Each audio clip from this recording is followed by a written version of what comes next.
Innalillahi wa inna ilaihi raji'un. Pagi ini redaksi Madilog dikejutkan oleh sebuah kabar pilu. Ermanto Usman, seorang narasumber vokal dan berani yang membongkar dugaan praktik korupsi di lingkungan Jakarta International Container Terminal atau JICT, ditemukan tewas di rumahnya di perumahan Prima Lingkar Asri, Jati Bening, Bekasi.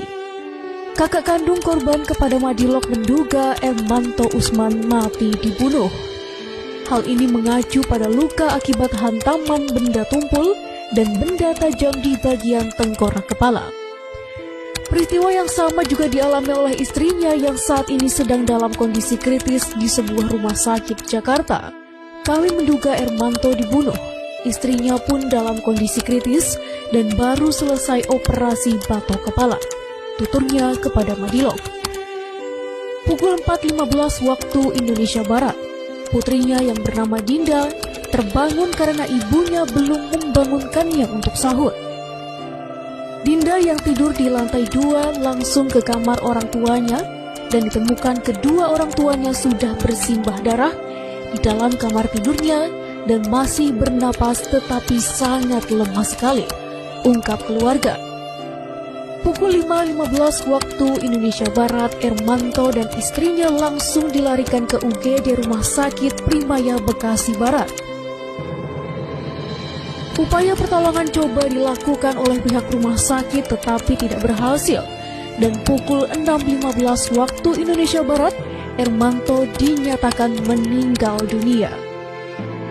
Sebelum dibawa ke RS Polri, dijelaskan sebab kematian almarhum karena tusukan senjata tajam di samping kanan mata dan pukulan benda tumpul. Madilog menyikapi peristiwa keji ini harus diusut tuntas oleh pihak kepolisian untuk mengungkap apa sebenarnya motif di balik pembunuhan Ermanto Usman.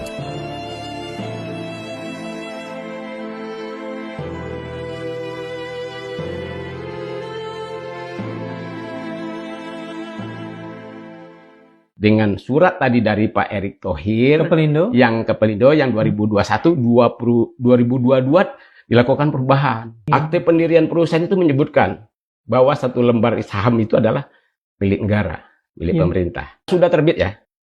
Tapi bisa dibelokkan dengan perjanjian pemegang saham bahwa saham itu belum diterbitkan. Ini yang dipakai. Ini adalah pemerintah di atas pemerintah.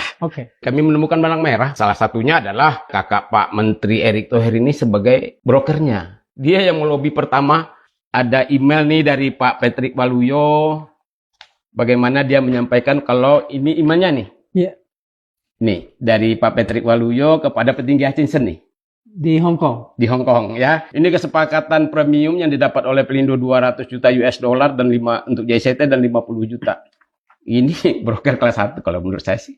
Pak Patrick itu adalah bagian dari tim lobby mereka yang bisa melobi DPR. Salah satu petinggi Hutchinson di Jakarta ini menyampaikan email bahwa ada pertemuan antara Pak Boy, Pak Patrick dengan Ibu Rini Sumarno. Dan akhirnya mereka menyepakati untuk memberikan izin perpanjangan konsesi. Dulu Pansus Hak Angket Pelindo II itu menghitung kembali valuasi nilai JCT dengan 2 konsultan ternama. Satu Deutsche Bank, DB, satu lagi dengan Bahana Sekuritas.